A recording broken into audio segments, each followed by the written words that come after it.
વિદ્યાર્થી મિત્રો, આજે આપણે ધોરણ 11 માં ચેપ્ટર નંબર 14 માં ક્રેબ ચક્ર વિશે આપણે ચર્ચા કરીશું. હવે વિદ્યાર્થી મિત્રો, આ ક્રેબ ચક્ર ચાલુ કરતા પહેલા થોડુંક આપણે આગળના લેક્ચરનું રિવાઇઝ કરી નાખીએ. આગળ આપણે ગ્લાયકોલિસિસ તબક્કા વિશે ચર્ચા કરી ગયા હતા, જેમાં આપણે જોયું હતું કે ગ્લુકોઝનો એક અણુ એ ગ્લાયકોલિસિસ પ્રક્રિયામાં પ્રવેશ કરે ત્યારે તેમાંથી 2 પાયરુવેક એસિડના અણુના સર્જનની પ્રક્રિયા થાય છે, બરાબર. અને આ બધી પ્રક્રિયા એટલે કે ગ્લાયકોલિસિસની પ્રક્રિયા એ કોષ રસની અંદર થાય છે, બરાબર. જેમ કે અહીંયા આપણે આકૃતિ દ્વારા દોરીને સમજવાનો પ્રયત્ન કરીએ તો કોષ છે, આ કોષ રસ છે, બરાબર. અહીંયા કણાભસૂત્ર આવેલું છે, આ કણાભસૂત્રનું અંતઃપટલ છે. અહીંયા ગ્લુકોઝ અંદર દાખલ થાય છે ત્યારે ગ્લુકોઝ એ જુદા જુદા 10 તબક્કામાંથી પસાર થાય છે, બરાબર. અને 10 તબક્કામાંથી પસાર થઈને છેલ્લે પાયરુવેક એસિડના 2 અણુ પ્રાપ્ત થાય છે, પાયરુવેક એસિડ અને બીજો પણ પાયરુવેક એસિડ, બરાબર. અહીંયા સુધી આપણે ચર્ચા કરી કે આ પ્રક્રિયાને શું કહે છે? ગ્લાયકોલિસિસ. ગ્લાયકોલિસિસ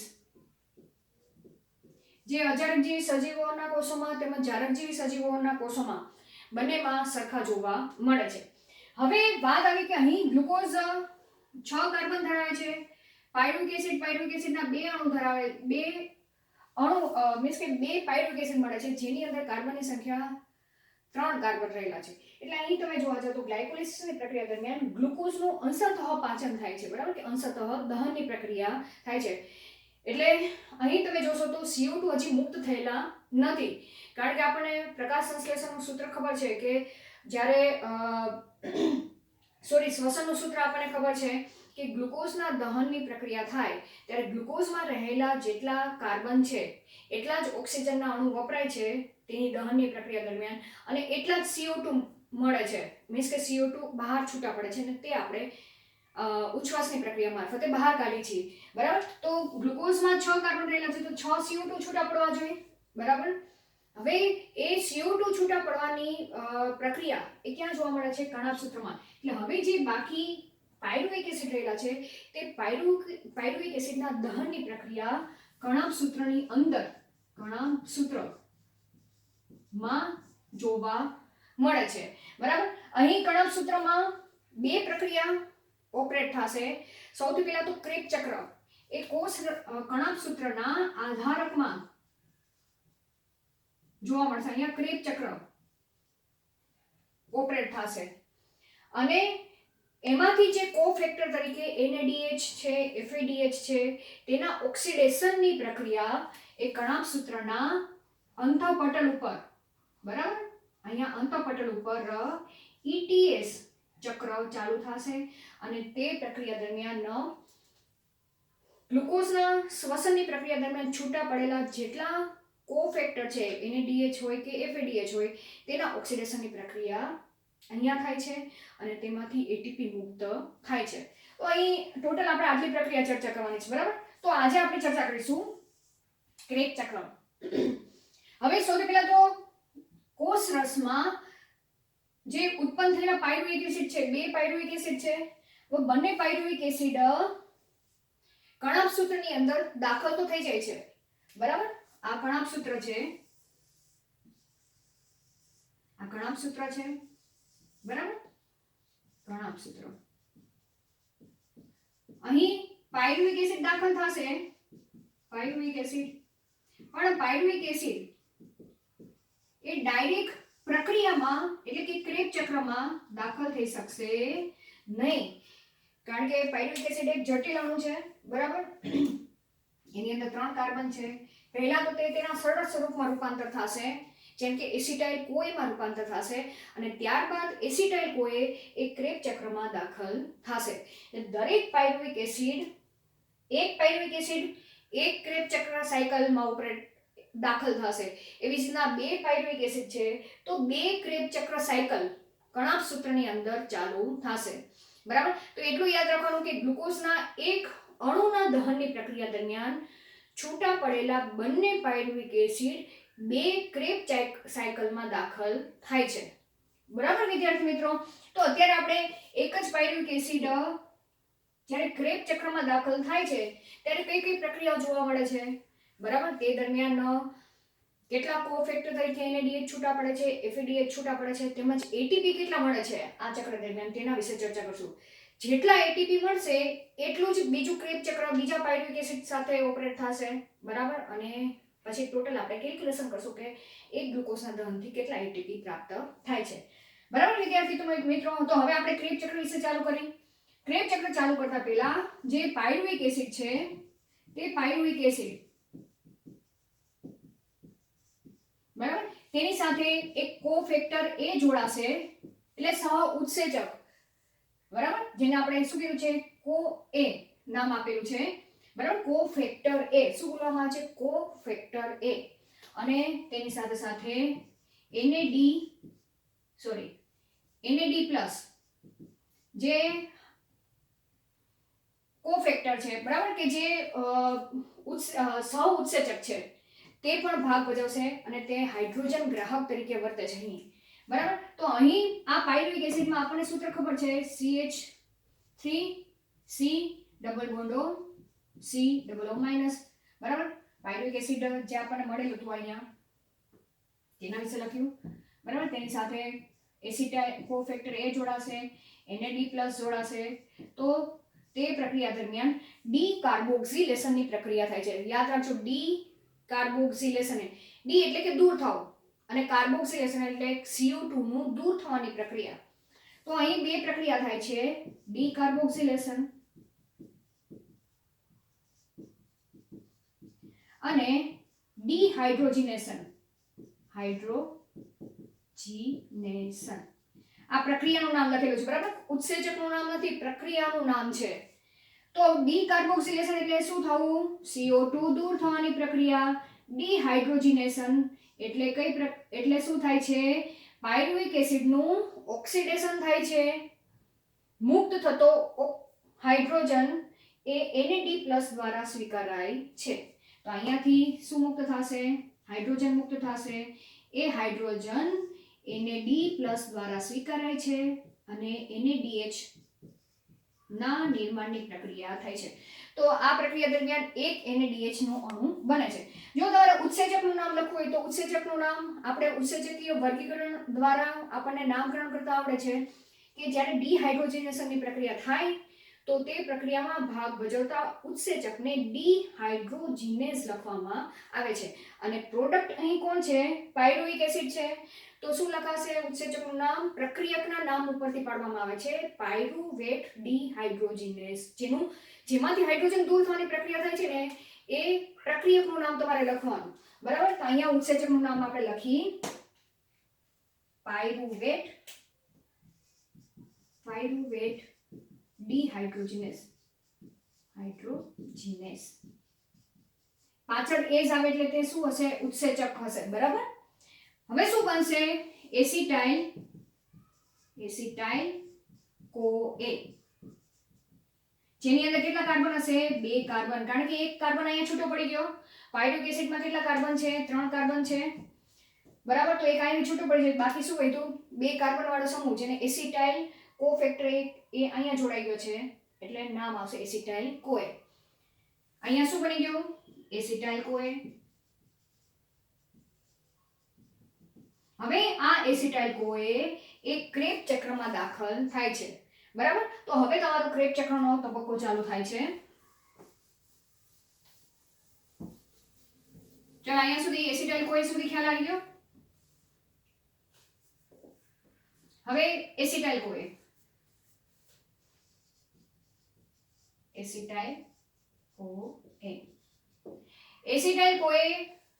ની પ્રક્રિયા ક્યાં થાય છે, કણાભ સૂત્રના આધારકમાં. એટલે યાદ રાખજો, ક્રેબ ચક્ર કણાભ સૂત્રના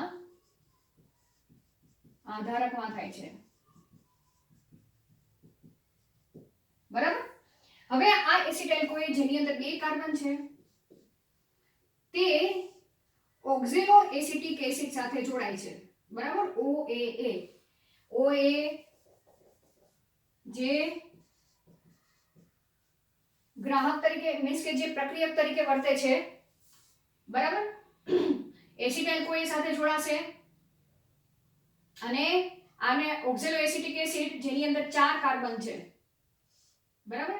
તો હું સીધું ડાયરેક્ટ અહીંયા પ્રક્રિયા લખી નાખું 4 કાર્બન અને આ 2 કાર્બન એ એકબીજા સાથે જોડાય ત્યારે જે 6 કાર્બન યુક્ત સંયોજન મળે છે તે 6 કાર્બન યુક્ત સંયોજનને આપણે શું નામ આપીશું? સાઇટ્રિક એસિડ નામ આપીશું, બરાબર. શું નામ આપીશું? સાઇટ્રિક એસિડ મળે છે. કેટલા કાર્બન છે? 6 કાર્બન. 4 પ્લસ અહીંયા પ્લસ કરું છું, બરાબર.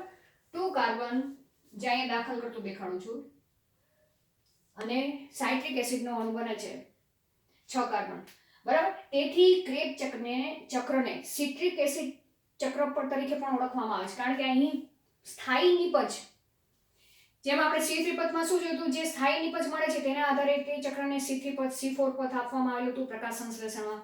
તો સેમ અહીં પણ શું બને છે? સાઇટ્રિક એસિડ એ સ્થાયી નિપજ બને છે, બરાબર. તેથી ક્રેબ ચક્રને સિટ્રિક એસિડ ચક્ર તરીકે પણ ઓળખવામાં આવે છે, બરાબર. તો અહીં આપણે લખી શકીએ સાઇટ્રિક એસિડ ચક્ર તરીકે પણ ઓળખવામાં આવે છે. હવે આ સાઇટ્રિક એસિડ સાઇટ્રિક એસિડ એ સિસ એકોનિટિક એસિડમાં રૂપાંતર પામે છે, બરાબર. અહીં શું થાય છે? આ પ્રક્રિયા દરમિયાન એક પાણીનો અણુ વપરાય છે, એટલે પાણીનું જળ વિભાજન થાય છે અને તેની મદદથી ઓક્ઝેલો એસિટિક એસિડ એસિટાઇલ કોઈમાં રૂપાંતર એસિટાઇલ કોઈ સાથે જોડાઈને સાઇટ્રિક એસિડમાં રૂપાંતર પામે છે, બરાબર. આ સિસ એકોનિટિક એસિડમાં રૂપાંતર પામે છે, જેની અંદર પણ કેટલા કાર્બન છે? 6 કાર્બન રહેલા જોવા મળે છે. સિસ એકોનિટિક એસિડ એ આઇસોસાઇટ્રિક એસિડમાં, બરાબર. અહીંયા જોવા જઈએ તો ફરીથી એક પાણીનો અણુ છૂટો પડે છે, ફરીથી એક પાણીનો અણુ વપરાય છે અને સાઇટ્રિક એસિડ માં રૂપાંતર પામે છે, બરાબર. જેની અંદર પણ હજી 6 કાર્બન રહેલા છે, બરાબર. આઇસોસાઇટ્રિક એસિડ છે તેનું ઓક્ઝેલો સક્સિનિક એસિડમાં, શેમાં? ઓક્ઝેલો સક્સિનિક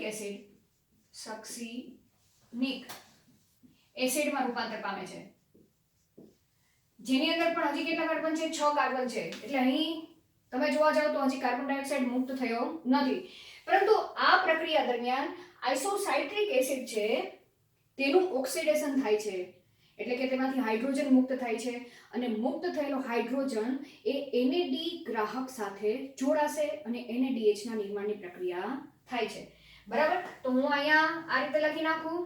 કેટલા હાઇડ્રોજન મુક્ત થશે? અહીંયા 2H+ મુક્ત થશે અને NAD+ અને NADH+ H+ માં રૂપાંતર પામે છે, બરાબર. ફરીથી અહીંયા તમે જોવા જાઓ તો આલ્ફા ઓક્ઝેલો સક્સિનિક એસિડ એ આલ્ફા કીટો ગ્લુટ્રિક એસિડમાં રૂપાંતર પામે છે. એટલે અહીં જોવા જાવ તો ઓક્ઝેલો સક્સિનિક એસિડનું ડીકાર્બોક્સિલેશન થાય છે. અહીંયા હું તમને પ્રક્રિયા લખી નાખું. ડીકાર્બોક્સિલેશન, બરાબર. એનો મતલબ શું કે CO2 દૂર થવાની પ્રક્રિયા, બરાબર. એટલે એક CO2 અહીં છૂટો પડે છે, તમને અહીંયા સ્પષ્ટ દેખાય છે, બરાબર. અને આલ્ફા કીટોગ્લુટ્રિક એસિડ, તો ઓક્ઝેલો સક્સિનિક એસિડ 6 કાર્બન ધરાવે છે, એક કાર્બન છૂટો પડી ગયો છે, તો આલ્ફા કીટોગ્લુટ્રિક એસિડ એ 5 કાર્બન યુક્ત સંયોજન તૈયાર થશે. હવે આલ્ફા કીટોગ્લુટ્રિક એસિડ એ સક્સિનિક એસિડમાં રૂપાંતર પામે છે. શેમાં રૂપાંતર પામે છે? સક્સિનિક એસિડ, સક્સિનિક એસિડ. સક્સિનિક એસિડ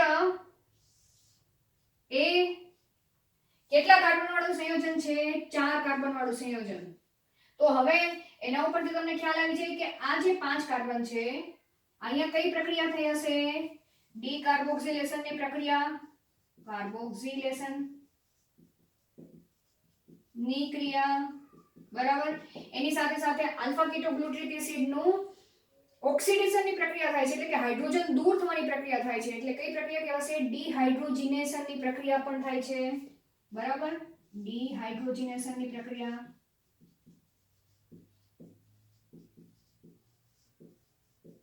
તો હવે આ બે પ્રક્રિયા થાય તો શું છૂટું પડે એ તમને ખ્યાલ છે. ડી કાર્બોક્સિલેશન એટલે શું? CO2 દૂર થવાની પ્રક્રિયા.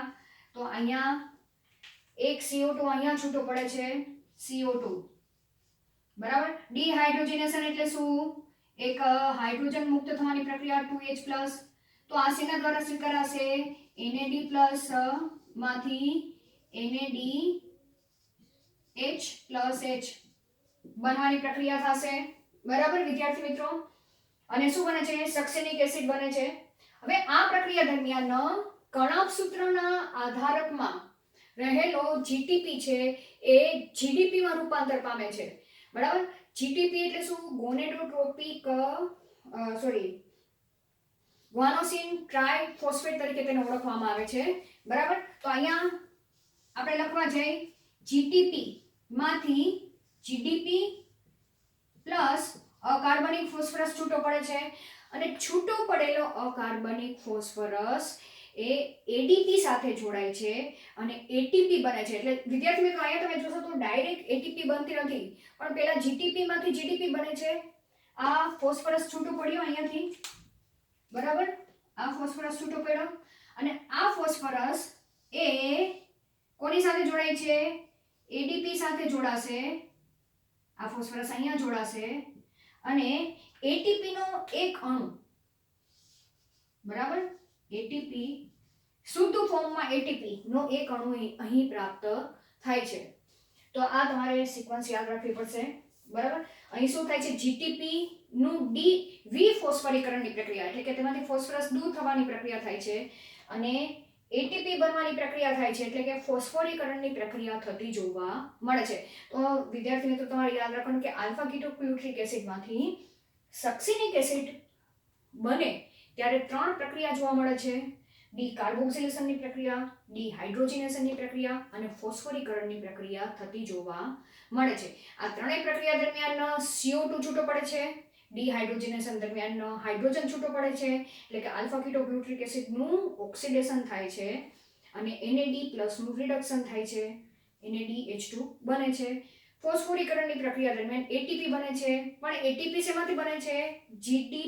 જીટીપી નું ફોસ્ફોરીકરણ થાય છે, એમાંથી ફોસ્ફરસ છૂટો પડે છે અને એડીપી સાથે જોડાય છે અને એટીપી બને છે, બરાબર. તો હવે આ જે સક્સેનિક એસિડ છે તે આગળ જઈને ફ્યુમરિક એસિડ શેમાં રૂપાંતર પામે છે? ફ્યુમરિક એસિડ, ફ્યુમરિક એસિડ, બરાબર. હવે આ ફ્યુમરિક એસિડ દરમિયાન પણ શું થાય છે?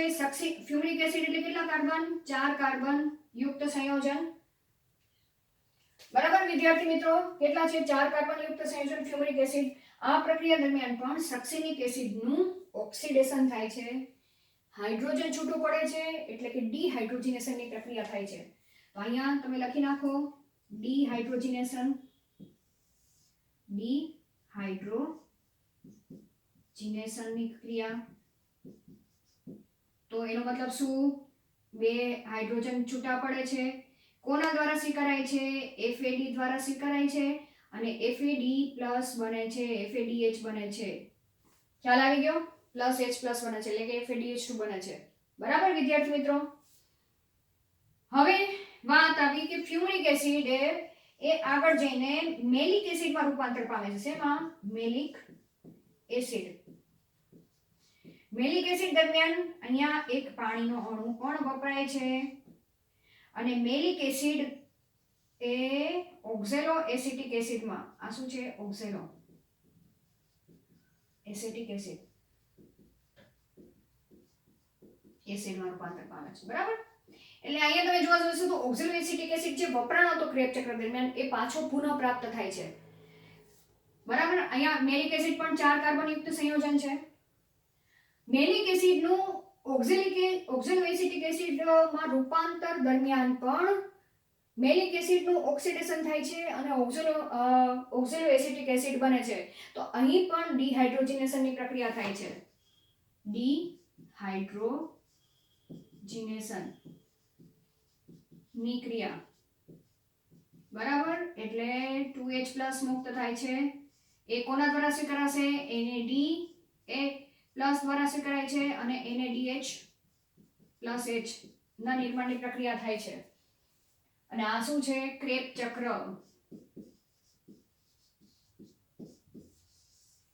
બરાબર વિદ્યાર્થી મિત્રો, તો હા તમારે નામકરણ યાદ રાખવા પડશે. અહીં સૌથી પહેલા શરૂઆત ક્યાંથી થાય છે? પાયરુવિક એસિડ ક્રેબ ચક્રના આધારકમાં જાય છે, પણ પાયરુવિક એસિડ સીધો ક્રેબ ચક્રમાં દાખલ થઈ શકતો નથી. તેથી પહેલા તેનું ડીકાર્બોક્સિલેશનની પ્રક્રિયા થશે, ડિહાઇડ્રોજિનેશનની પ્રક્રિયા થશે અને પાયરુવિક એસિડ એ કોફેક્ટર એ સાથે જોડાય છે અને એસિટાઇલ CoA બને છે. બરાબર. આ પ્રક્રિયા દરમિયાન CO2 છૂટો પડે છે અને એક NaDH2 પ્રાપ્ત થાય છે.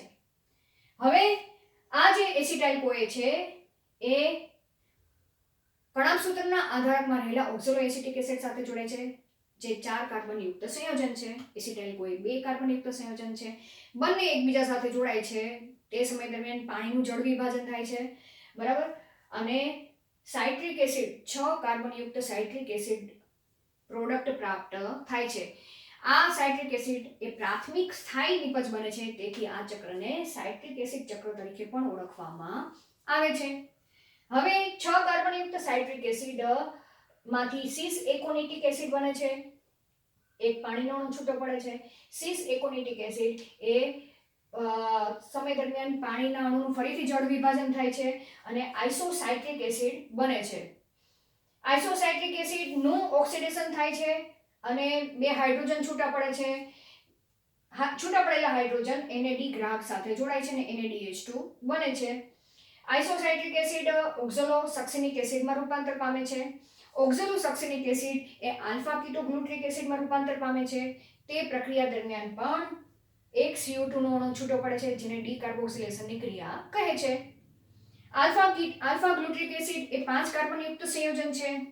તેનું સક્સિનિક એસિડ 4 કાર્બનયુક્ત સક્સિનિક એસિડમાં રૂપાંતર પામે છે. તો 5 કાર્બન 4 કાર્બનયુક્ત સંયોજનમાં રૂપાંતર પામે તો તે દરમિયાન એક CO2 છૂટો પડે, બરાબર.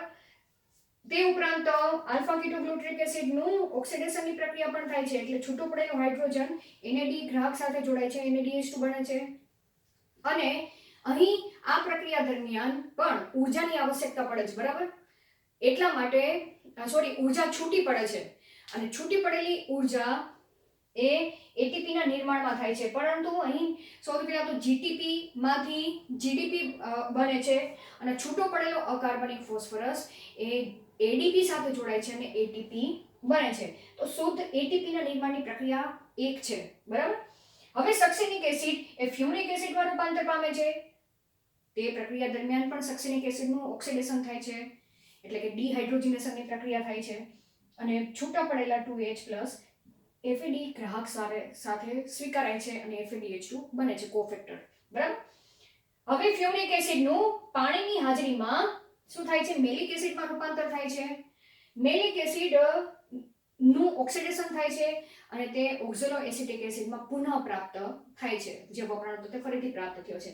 તે પ્રક્રિયા દરમિયાન પણ અહીંયા જોવા જાવ તો ઓક્સિડેશન થાય છે, તો ડિહાઇડ્રોજિનેશનની પ્રક્રિયા થાય છે, એટલે કે હાઇડ્રોજન શેમાંથી મુક્ત થાય છે? મેલિક એસિડમાંથી મુક્ત થાય છે અને મુક્ત થયેલો હાઇડ્રોજન એ NAD ગ્રાહક દ્વારા સ્વીકારાય છે અને NADH2 બને છે. તો વિદ્યાર્થી મિત્રો, હવે આપણે કેલ્ક્યુલેશન કરવાનું છે, બરાબર, કે આખી પ્રક્રિયા દરમિયાન કેટલા CO2 છૂટા પડે છે? પાયરુવિક એસિડમાં 3 કાર્બન છે, તો 3 CO2 છૂટા પડવા જોઈએ, કારણ કે પાયરુવિક એસિડનું જે દહનની પ્રક્રિયા એ ક્રેબ ચક્રમાં પૂર્ણ થાય છે, બરાબર. પાયરુવિક એસિડમાં 3 કાર્બન છે, તો 3 કાર્બન છૂટા પડીને તે CO2 માં રૂપાંતર થઈ ગયેલા મળવા જોઈએ. તો આપણે કાઉન્ટ કરી કે આ એક પાયરુવિક એસિડ છે, બરાબર, જેની અંદર 3 કાર્બન છે, તો 3 CO2 આપણે કાઉન્ટ કરવા જોઈએ તો એક CO2 અહીંયા છૂટા પડે છે, બીજો એક CO2 અહીંયા છૂટા પડે છે. ક્યારે? ઓક્ઝેલો સક્સિનિક એસિડ આલ્ફા કીટોગ્લુટ્રિક એસિડમાં રૂપાંતર પામે ત્યારે એક CO2 છૂટો પડે છે અને આલ્ફા કીટોગ્લુટ્રિક એસિડ સક્સિનિક એસિડમાં રૂપાંતર પામે ત્યારે એક CO2 છૂટો પડે છે, એટલે એક અહીંયા છૂટો પડે છે. તો ટોટલ 3 કાર્બન થઈ ગયા. તો પાયરુવિક એસિડનું દહનની પ્રક્રિયા થઈ ગઈ ક્રેબ ચક્રમાં. બરાબર વિદ્યાર્થી મિત્રો? તો અહીંયા આપણે ટોટલ કેલ્ક્યુલેશન લખી. ક્રેબ ચક્ર દરમિયાન એક પાયરુવિક એસિડ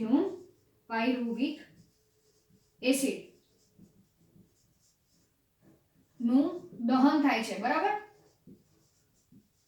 તે દરમિયાન શું મળે છે? 3 CO2 મળે છે પ્રાપ્ત થતા અણુઓ, એટલે સંયોજક. બરાબર?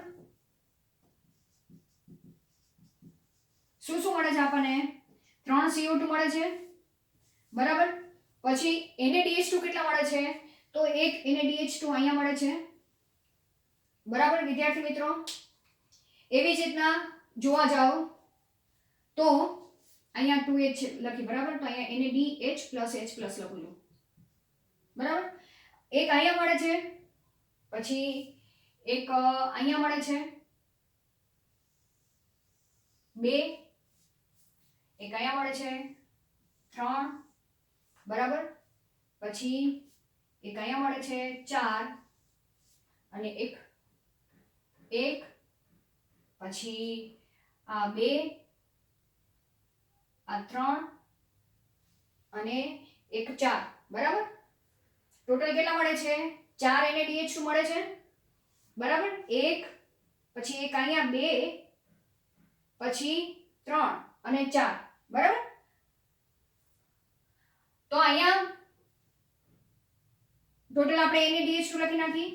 NaDH2 4 જગ્યાએ મળે છે, 1, પછી અહીંયા મળે છે 2, 3 અને 4. 4 NaDH2 મળે છે. FADH2 કેટલા મળે છે? FADH2 એ અહીંયા આપણને મળે છે. બરાબર? એક FADH2 અહીંયા મળે છે, 1 મળે છે. અને શુદ્ધ ATP જોવા જઈએ તો ATP આપણને કેટલી મળે છે? 1 મળે છે. આટલું યાદ રહેશે? શુદ્ધ ફોર્મમાં ATP કયા મળે છે ને આપણે ક્રેબ ચક્ર દરમિયાન. બરાબર? તો હવે અહીંયા પણ જોવા જાવ તો પાયરુવિક એસિડનું હજી સંપૂર્ણ દહન નથી થયું. બરાબર? કાર્બન ડાયોક્સાઇડ છૂટા પડી ગયા, પણ એનર્જી જેટલી મુક્ત થવી જોઈએ તે એનર્જી હજી પૂરા ફોર્મમાં મળેલી નથી. તો હવે આ જે NaDH2 અને FADH2 છે તેનું ઓક્સિડેશનની ક્રિયા શેમાં થશે? ETS ચક્રમાં થશે. બરાબર? અને ETS ચક્રમાં આપણે આના પછીના પોઈન્ટમાં ચર્ચા કરવાની છે. ઇલેક્ટ્રોન ટ્રાન્સપોર્ટ સિસ્ટમમાં કઈ રીતે NaDH2 નું ઓક્સિડેશન થાય છે, ને NaDH2 અને FADH2 ઓક્સિડેશનની પ્રક્રિયા કણાભ સૂત્રના અંતઃપટલ છે તે અંતઃપટલ ઉપર થતી જોવા મળે છે. બરાબર વિદ્યાર્થી મિત્રો? એ આપણે નેક્સ્ટ લેક્ચરમાં ચર્ચા કરશું. પરંતુ હવે આપણે ક્રેબ ચક્ર દરમિયાન કેટલી ઉર્જા મુક્ત થાય છે તે કાઉન્ટ કરવી પડશે. તો અહીંયા હું તમને લખી દઉં કે જ્યારે એક NaDH2 બરાબર ETC માં દાખલ થાય ત્યારે તેમાંથી બરાબર? ત્યારે તેમાંથી 3 ATP પ્રાપ્ત થાય છે. કોનામાંથી? એક NaDH2 માંથી. તો આપણને કેટલા NaDH2 મળેલા છે? 4 મળેલા છે. 4 NaDH2. તો આપણને કેટલી મળશે? 4 ગુણ્યા 3 કરી ટોટલ 12 ATP પ્રાપ્ત થશે. બરાબર? ખ્યાલ આવી ગયો? એક માંથી 3 ATP મળે છે, તો 4 NaDH2 હોય તો કેટલી મળે? 12 ATP મળે. એવી જ રીતના FADH2 લખી નાખી. જ્યારે એક FADH2 એ ETC માં દાખલ થાય, ઇલેક્ટ્રોન ટ્રાન્સપોર્ટ ETS સિસ્ટમમાં દાખલ થાય ત્યારે તેમાંથી 2 ATP પ્રાપ્ત થાય છે. તો આપણને એક ક્રેબ ચક્ર દરમિયાન કેટલા FADH2 મળે છે? 1 મળે છે. તો આપણને કેટલી ATP મળશે? 2 ATP મળશે. અને શુદ્ધ ફોર્મમાં 1 ATP પ્રાપ્ત થાય છે. તો હવે ટોટલ કાઉન્ટ કરી નાખી. આ 12 ATP. બરાબર? અહીંયા હું 4 માંથી અહીંયા લખું 12 ATP. એક FADH2 માંથી આપણને 2 ATP મળે છે અને 1 ATP શુદ્ધ ફોર્મમાં છે. તો ટોટલ કાઉન્ટ કરવા જઈએ તો 15 એટીપી, બરાબર. કેટલી એટીપી? 15 એટીપી એક ક્રેબ ચક્ર દરમિયાન જોવા મળે છે, બરાબર. એટલે જ્યારે એક પાયરુવિક એસિડ એક ક્રેબ ચક્રમાં દાખલ થાય છે ત્યારે 15 એટીપી પ્રાપ્ત થાય છે. હવે આપણને ખબર છે કે ગ્લુકોઝ ગ્લાયકોલિસિસ પ્રક્રિયા દરમિયાન 2 પાયરુવિક એસિડ મળે છે, તો 2 પાયરુવિક એસિડનું દહન થાય તો 15 ATP plus 15 ATP plus 15 ATP, બરાબર. તો ટોટલ આપણને કેટલી મળશે? 30 એટીપી 2 પાયરુવિક એસિડના ક્રેબ ચક્રમાં દાખલ થવાથી પ્રાપ્ત થશે. અને તે પ્રક્રિયા દરમિયાન 3 CO2 એક ક્રેબ ચક્ર દરમિયાન છૂટા પડે છે, બાકીના 3 CO2 બીજા ક્રેબ ચક્ર દરમિયાન. તો આપણા શ્વસનના સૂત્ર પ્રમાણે ગ્લુકોઝનું બંધારણ C6H12O6 છે, બરાબર. શ્વસનની પ્રક્રિયામાં દાખલ થાય ત્યારે 6 CO2 છૂટા પડે. તો અહીં તમે જોશો તો 6 છૂટા પડશે, એક ક્રેબ ચક્ર દરમિયાન 3, બીજા ક્રેબ ચક્ર દરમિયાન 3, ટોટલ 6 CO2 છૂટા પડેલા તમને જોવા મળશે. તો વિદ્યાર્થી મિત્રો, સેમ આ જ રીતે બીજું ક્રેબ ચક્ર, બીજા પાયરુવિક એસિડ એ બીજા ક્રેબ ચક્રમાં દાખલ થશે અને ટોટલ 30 એટીપી પ્રાપ્ત તમને ક્રેબ ચક્ર દરમિયાન જોવા મળે છે. ગ્લાયકોલિસિસની પ્રક્રિયા દરમિયાન આપણે કાઉન્ટ કરી ગયા હતા, 8 એટીપી મળે છે, બરાબર. ગ્લાયકોલિસિસની પ્રક્રિયા દરમિયાન તો ટોટલ 15 એટીપી ક્રેબ ચક્ર દરમિયાન, બરાબર. 8 એટીપી ક્રેબ ચક્ર 30 એટીપી ક્રેબ ચક્ર દરમિયાન પ્લસ 8 એટીપી ગ્લાયકોલિસિસમાંથી,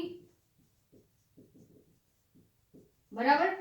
તો ટોટલ 38 એટીપી તમને એક ગ્લુકોઝના દહનથી પ્રાપ્ત થાય છે. તો ચલો વિદ્યાર્થી મિત્રો, અહીં આપણે ક્રેબ ચક્ર પૂર્ણ કરીએ છીએ. આગળના નેક્સ્ટ લેક્ચરમાં આપણે ETS ચક્ર વિશે ચર્ચા કરીશું. Thank you.